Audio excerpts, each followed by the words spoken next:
खूब जोर से चिल्लाने लगा, बचाओ बचाओ।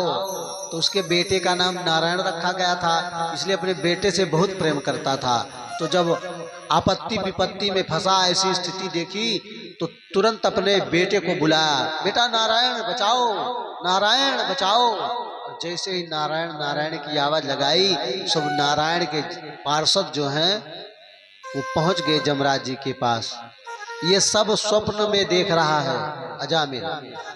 और फिर बड़ा बहस हुआ पार्षदों में और जमराज जी में। जमराजों ने कहा, आप इनके पास क्यों आए हैं? ये तो बड़ा पापी है, इसको हम ले जाने के लिए आए हैं। पार्षदों ने कहा, ना, आप इसको नहीं ले जा सकते। बोले क्यों? बोले इसने नारायण का नाम लिया है। बोले इसने कहा नारायण का नाम लिया, इसने तो अपने बेटे का नाम लिया है। तो पार्षदों ने कहा, तुलसी अपने राम को रीझ भजौ चाहे खीझ, और बोए से जब उपजे उल्टो सीधो बीज। भगवान कहते हैं कि हमारा स्मरण कोई किसी भी प्रकार से करे। राक्षस तो बैर रख के भगवान की भक्ति करते थे, है ना।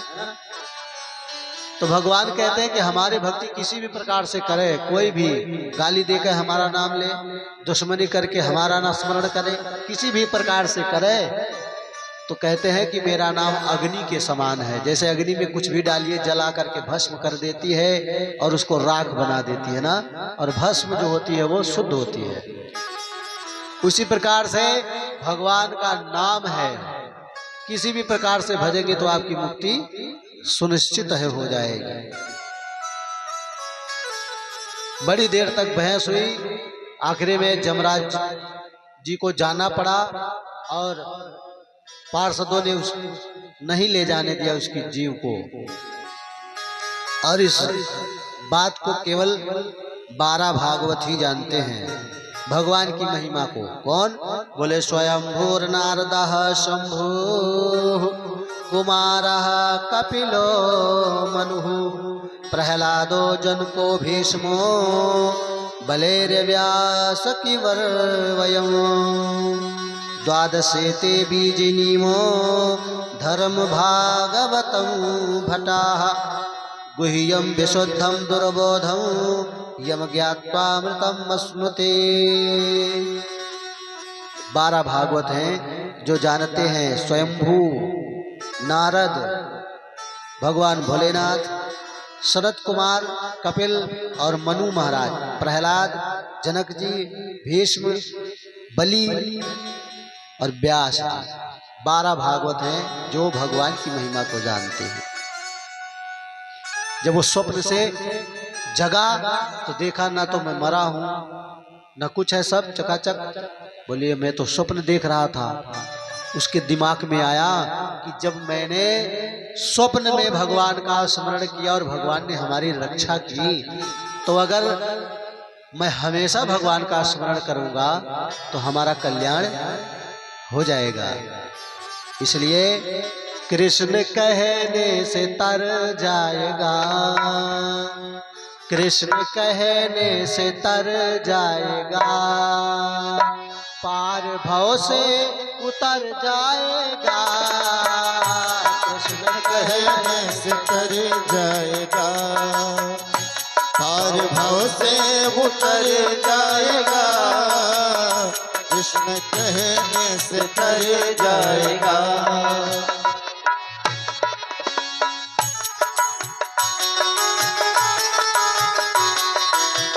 जय हो।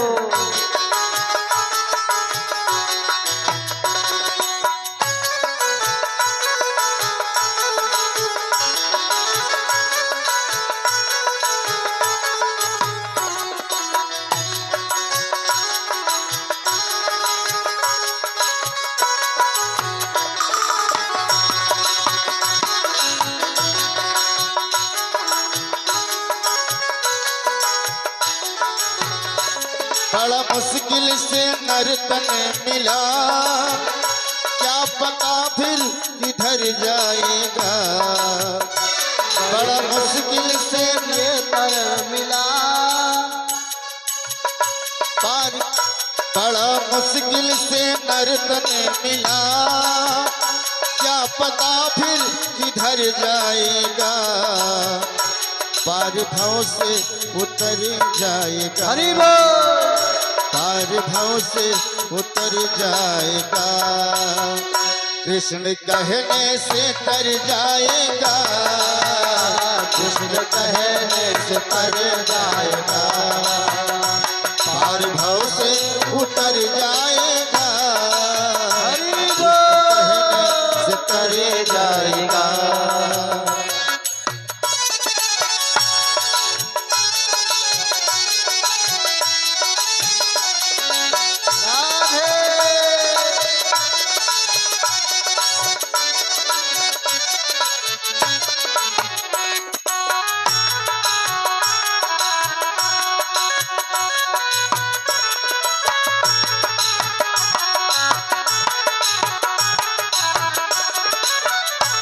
होगी घर घर में चर्चा तेरी, होगी घर घर में चर्चा तेरी, जिस गली से गुजर जाएगा, होगी घर घर में चर्चा तेरी, इस गली से गुजर जाएगा, सब कहेंगे कहानी तेरी, सब कहेंगे कहानी तेरी, काम ऐसा तो कर जाएगा, हरि बोल। से तर जाएगा, पार भव से उतर जाएगा,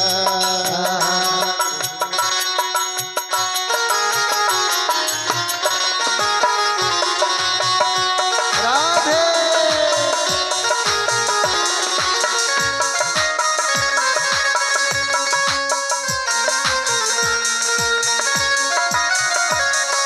राधे। राधे।